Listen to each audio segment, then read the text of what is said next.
Witajcie kochani. Dzisiaj zabieramy Was w masyw Catinaccio na trasę z kolejki Paolina przez schronisko Roda di Vael aż na szczyt Roda di Vael. Będą piękne widoki, świstaki, trudniejsza ferata i jedna z ciekawszych panoram naszego wyjazdu w Dolomity.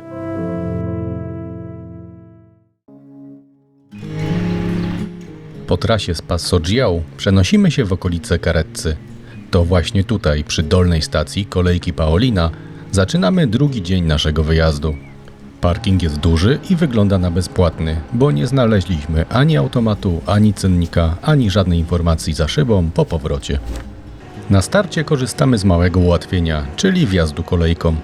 Paolina to krzesełko, a właściwie całkiem spora kanapa, która z okolic Carezzy wywozi nas z wysokości około 1630 metrów w okolice Rifugio Paolina na ponad 2100 metrów. Sam przejazd trwa około 10 minut, ale od razu robi robotę. Zamiast mozolnego podejścia łąkami dostajemy na dzień dobry piękne widoki i sporo siły do dalszej wędrówki, a trochę kilometrów jeszcze przed nami. Jeśli chodzi o opłatę za przejazd, to jak wspominaliśmy w poprzednim filmie, korzystaliśmy z Panorama Pass. W naszym poradniku o tym, jak dojechać w Dolomity, omawiamy dokładnie, jak taniej korzystać z kolejek w Dolinie Fassa.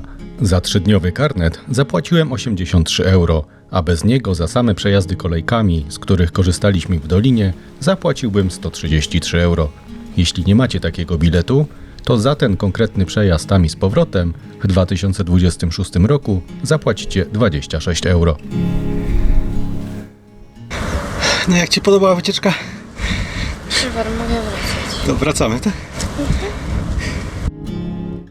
Po wyjściu z kolejki ruszamy w lewo w górę wygodną, ale dość stromą ścieżką w stronę jednego z najbardziej znanych punktów tej okolicy. Panoramy już powoli zaczynają zachwycać, mimo że widok jest jeszcze dość mocno ograniczony.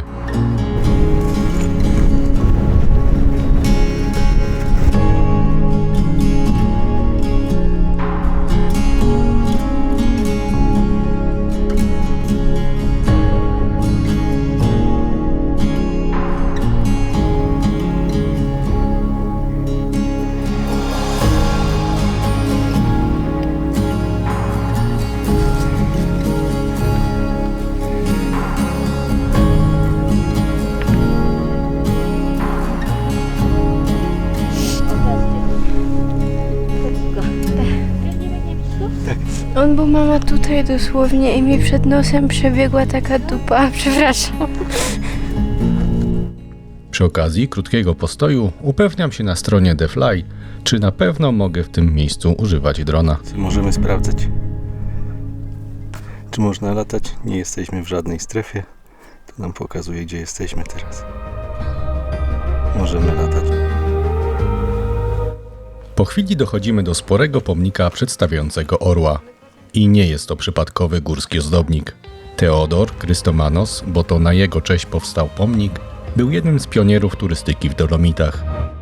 To człowiek, który bardzo mocno przyczynił się do rozwoju tych terenów, m.in. do budowy dróg, hoteli i infrastruktury, dzięki której Dolomity stały się dostępne dla turystów z całej Europy.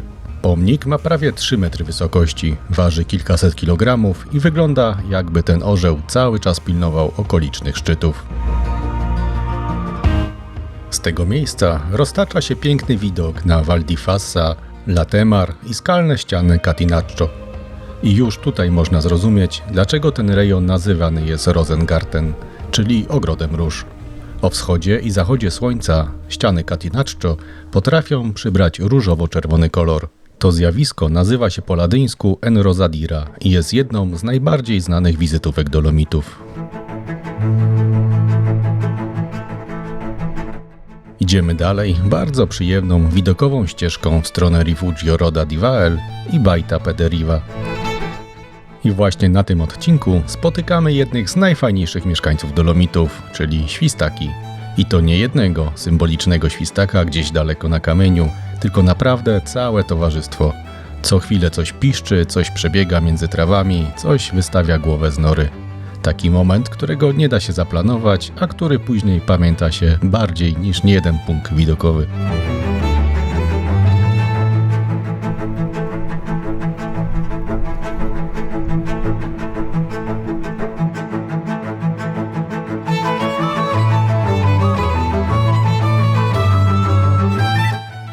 jest jakieś zagłębie tych świstaków. O, jakie śliczne, w życiu nie widziałam tyle świstaków.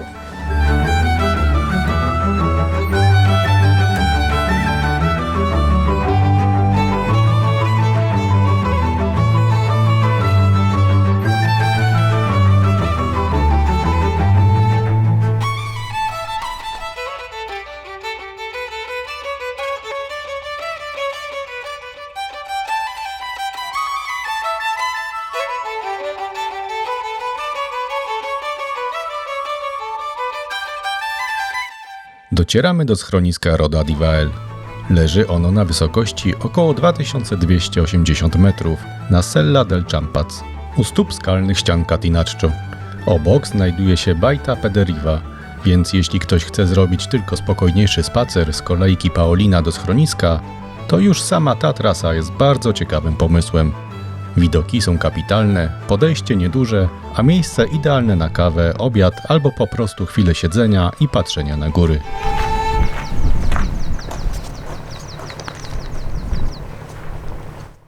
Ale wyjątkowo kawa na mnie w głowie, bo przed nami konkretniejsza część wycieczki. Od schroniska ruszamy w górę w stronę skalnych ścian Roda di Vael i od tego momentu charakter trasy zaczyna się zmieniać. Kończą się sielankowe łąki, robi się bardziej surowo, bardziej skalnie i zdecydowanie bardziej górsko. Ale wciąż po drodze możemy spotkać puchatych mieszkańców okolicy.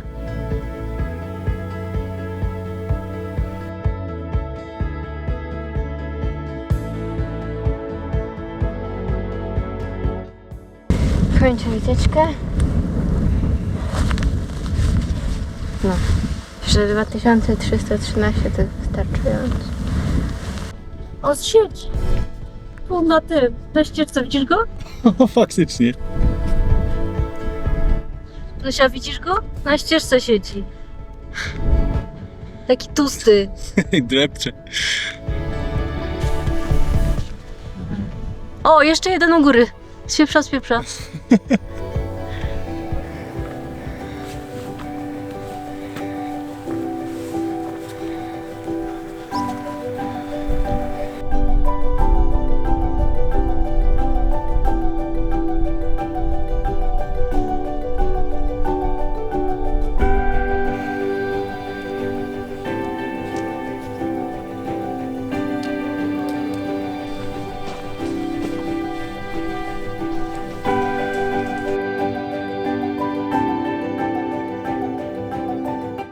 Podejście zaczyna być już coraz bardziej odczuwalne. Ścieżka prowadzi już przez kamienie, piargi i coraz bardziej stromy teren. Wokół nas robi się ciaśniej, coraz bliżej mamy pionowe ściany, a dolomitowe turnie zaczynają wyglądać naprawdę potężnie. To jest właśnie ten moment, kiedy lubię popatrzeć na to wszystko z góry. Wtedy najlepiej widać, jak dużo drogi jeszcze przed nami, jak wszystko jest ogromne i jak człowiek robi się przy tym wszystkim naprawdę mały.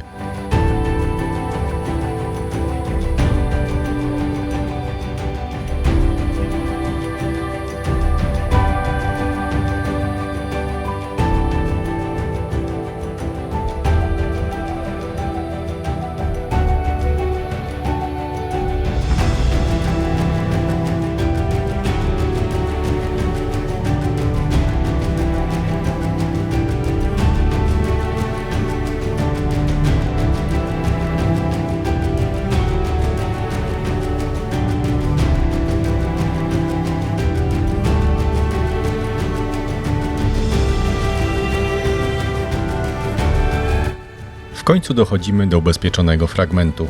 Nie jest to jeszcze właściwa ferrata, a odcinek oznaczony na mapie jako trudniejszy fragment szlaku. Ale że za chwilę i tak będziemy szli ferratą, więc już tutaj zakładamy odpowiedni sprzęt. Super, rozumiem, są nagrywane z 3 kamer. Nie z 3.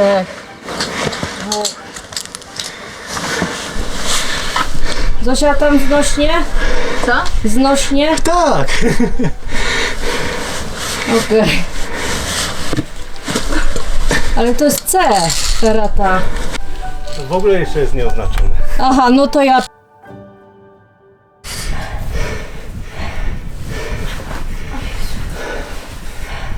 Wąsko. Początek wiedzie mocno pod górę i niższe osoby mogą potrzebować tutaj trochę pomocy.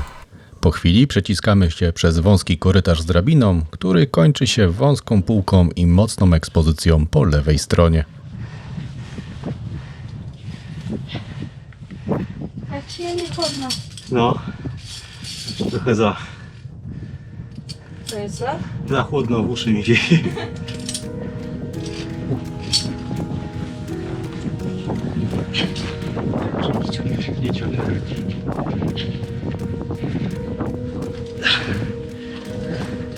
Jest? O!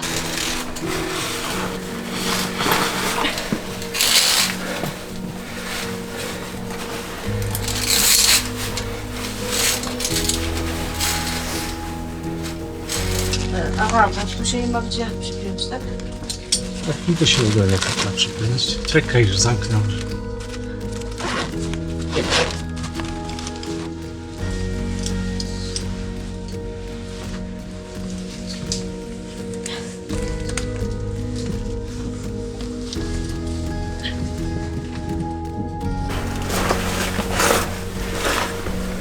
No powiem ci kotek, że tu ciasno jest. No jak twój tyłek się zmieści, to wszystko się zmieści. No w sumie, to możesz śmiało.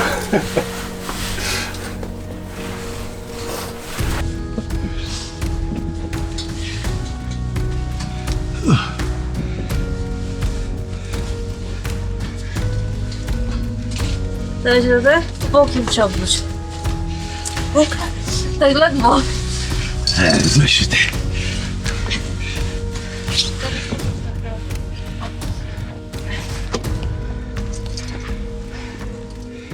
Jest dobrze. No i teraz gdzie mam dać nogę? Jedną sobie dałam mniej więcej na wysokości twojego biodra prawej. Idźcie linę. I złap się... Jeszcze złapałam... Jedną nogę się dałam... Daj mi gdzieś tu tam. nogę. Gdzie? Ale którą? No, w tą.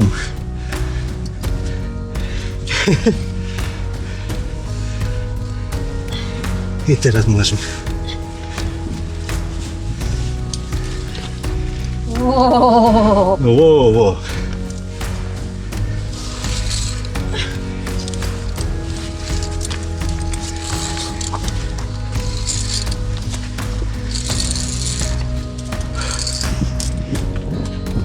O, faktycznie było.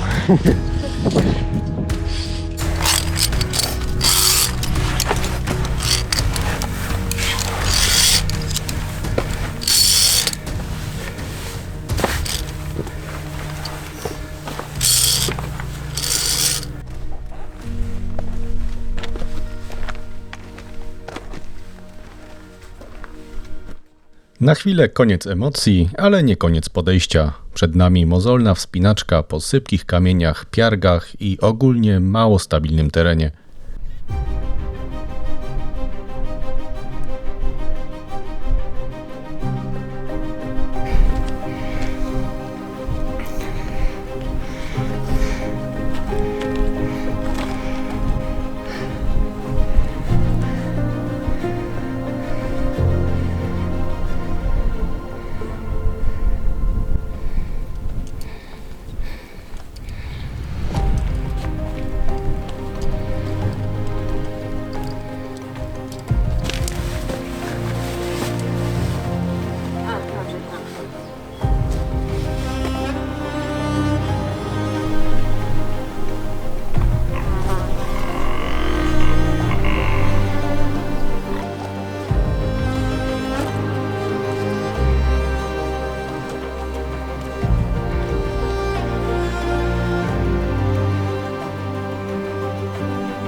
Dochodzimy na przełęcz i szukamy ferraty, która powinna się gdzieś tutaj zaczynać.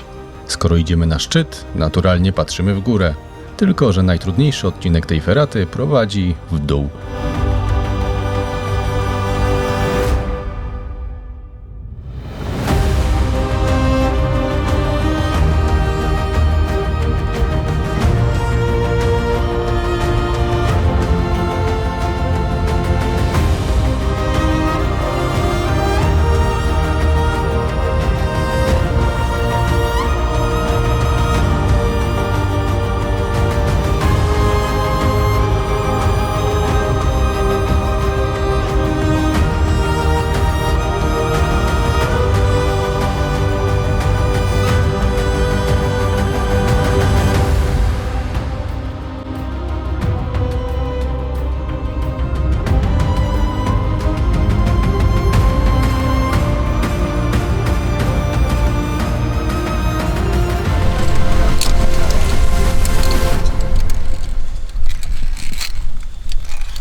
Ferrata Roda di Val nie jest ekstremalna, ale też nie jest zwykłym spacerem po szlaku.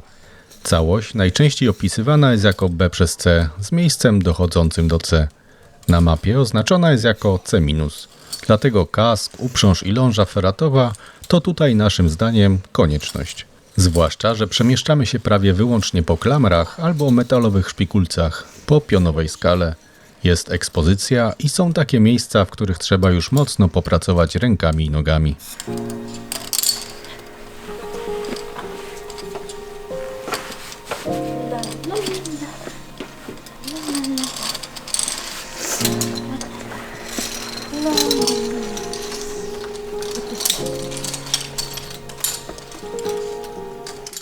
To nie jest ferrata na tak zwany pierwszy raz. Natomiast dla osób, które już mają obycie z łatwiejszymi żelaznymi drogami, pewny krok i spokojną głowę może być świetnym kolejnym etapem. Aqua.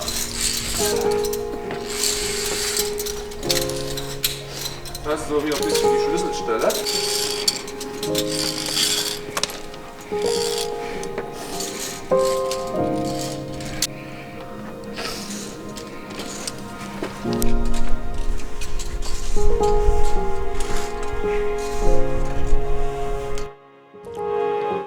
Po pokonaniu najciekawszego fragmentu ferraty, teren na chwilę łagodnieje, ale do szczytu nadal trzeba dojść. Idziemy wciąż ubezpieczoną żelazną drogą, ale jest to już prosta wspinaczka.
Jeśli podoba Ci się ten film i uważasz, że są tu przydatne informacje, możesz postawić nam wirtualną kawę za pośrednictwem strony Suppi.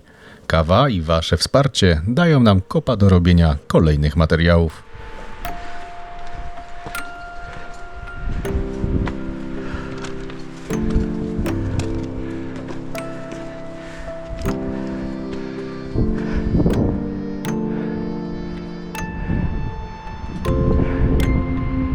O kurde.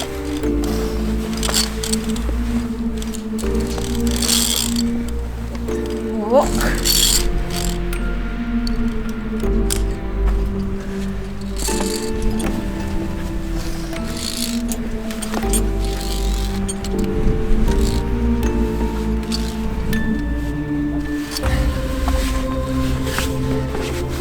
La, la, la.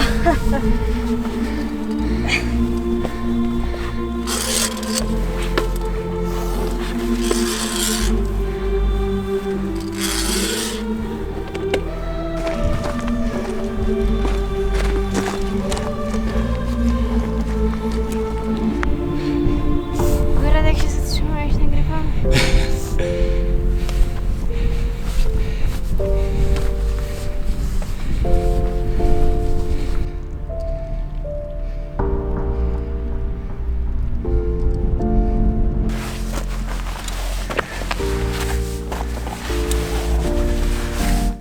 Gdy kończą się liny, przed nami jeszcze niespełna pół godziny mozolnego podejścia na szczyt, które łagodnieje tuż przed samym wejściem na niego. Z jednej strony wygląda jak pochyła łączka, a z drugiej skrywa setki metrów przepaści.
I w końcu stajemy na Roda di Vael, zwanej też jako Rotwand, na wysokości 2806 metrów nad poziomem morza.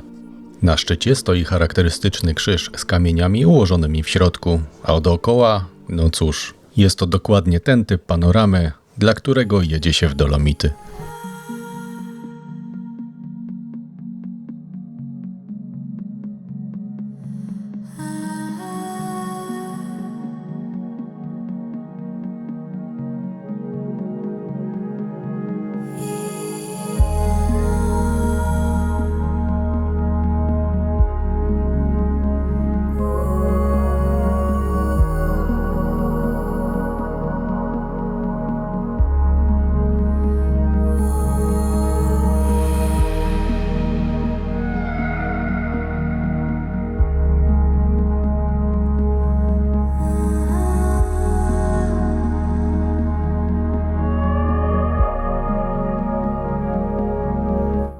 Widać stąd skalne ściany Catinaccio, sąsiedni Latemar, dalej grupę Sella, Marmolade czy Pisboe, które pokażemy Wam w kolejnym odcinku.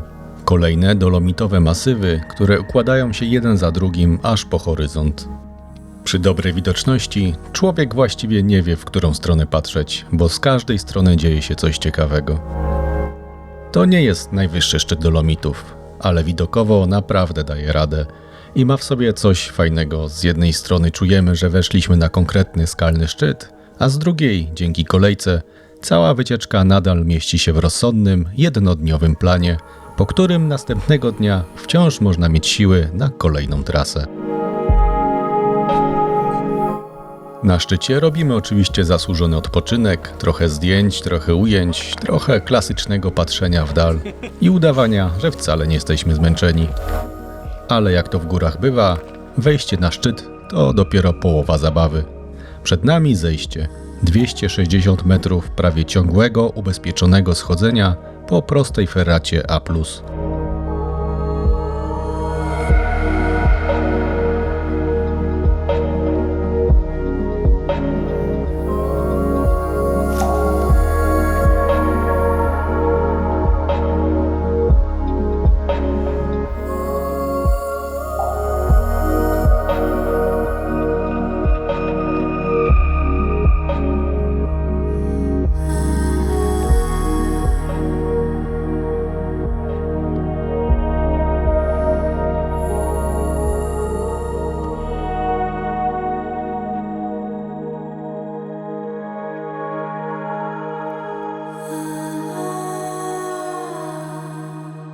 On the top.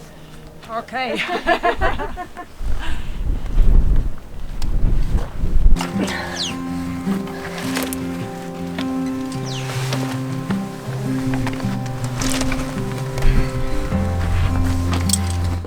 Ze szczytu udajemy się w stronę Passo Vajolon. Ten odcinek jest łatwiejszy niż podejście od strony schroniska, ale nadal trzeba zachować koncentrację. Są krótkie, sypkie fragmenty, miejscami ekspozycja, ale też dużo frajdy.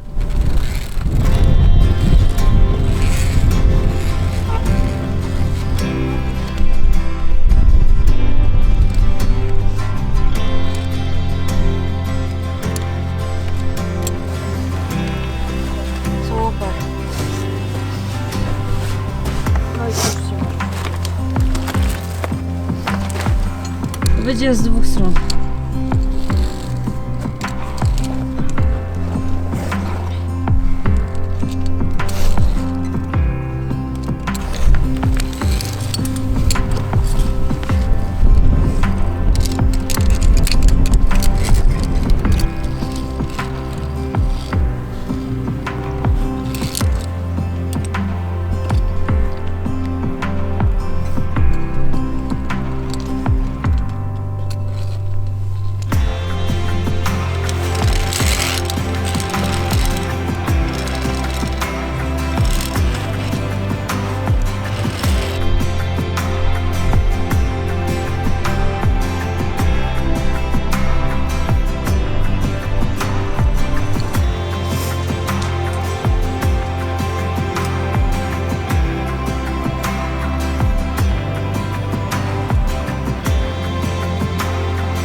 Dochodzimy na Passo Vajolon, które leży mniej więcej na wysokości 2560 metrów i jest takim skalnym siodłem wciśniętym między ściany Catinaccio.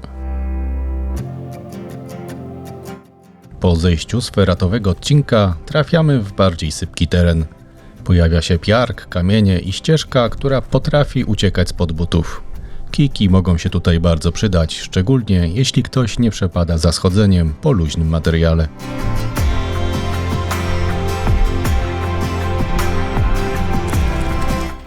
Myśleliśmy, że to już koniec atrakcji na dzisiaj, ale przed nami jeszcze kilka momentów urozmaicających wycieczkę. Drabinka, kładka, schody. Szlak, który na początku nie dawał wielkich nadziei na sprawne zejście, koniec końców okazał się całkiem przyjemną trasą, mimo tych sypkich niedogodności. Chcesz postać?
Dochodzimy do szlaku 549, który ciągnie się od gigantycznego orła z początku filmu.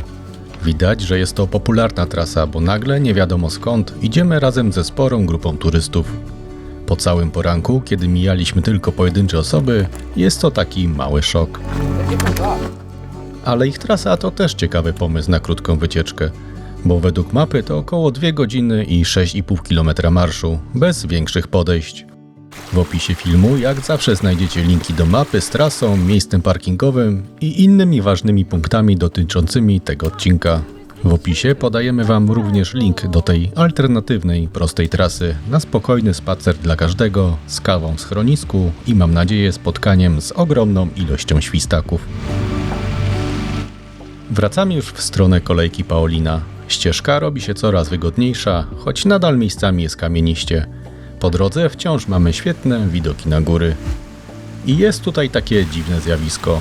Idziesz w lewo, przed tobą wodospad, długa ściana w prawo. Mijasz tę ścianę i znowu to samo.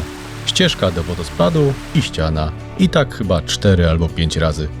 Jeśli ktoś oglądał serial From, może mieć dziwne uczucie, kiedy kolejny raz mija niemal identyczne miejsce. My na szczęście, w przeciwieństwie do bohaterów serialu, nigdzie nie utknęliśmy i dochodzimy do miejsca startowego, czyli górnej stacji kolejki. Moim zdaniem Roda di Vael to świetna propozycja na jeden z pierwszych, bardziej ambitnych dni w Dolomitach, ale niekoniecznie na pierwszą feratę w życiu. Jeśli macie już doświadczenie, sprzęt feratowy i pewny krok, to ta trasa daje naprawdę dużo radości.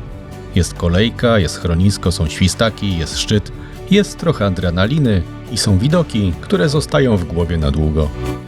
A jeśli nie czujecie się jeszcze na siłach, żeby iść na szczyt, to sam spacer od kolejki Paolina poprzez pomnik do Rifugio Roda di Vael też będzie bardzo dobrą i widokową wycieczką, bez feratowych emocji, ale nadal z pełnym dolomitowym klimatem.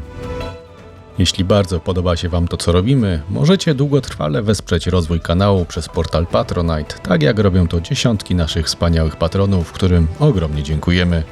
Możecie również kupić nasze kubki, bluzy czy koszulki. Linki do tych rzeczy znajdziecie w opisie. Cała nasza trasa według śladu miała około 8 km i prawie 700 metrów przewyższenia, a jej przejście zajęło nam nieco ponad 7 godzin. Na papierze nie wygląda to strasznie, ale trzeba pamiętać, że nie jest to zwykły spacer.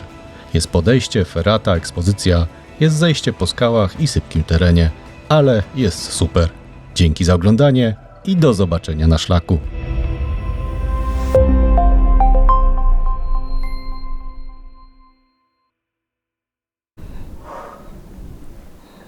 I teraz troszeczkę na nas.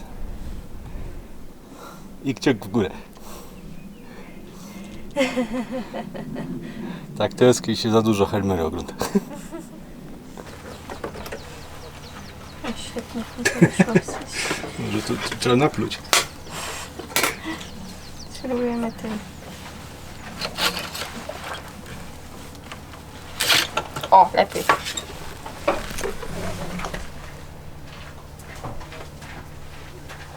Tamten się rozpłaszczył i daje kamień. O, No o tobie mówię, o tobie. Słodziaczek.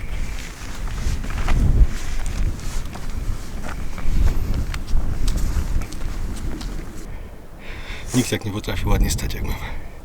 No. Jezu, mi się aparat trzęsie. Jak to się zmęczyłeś? 140 zrygań na sekundę. Było za minutę. Że co? Może ja nie będę śpiewać. Lód wyleciał. Nie wiem, gdzie stokrotkę wyśpiewać. Nie. Idziemy.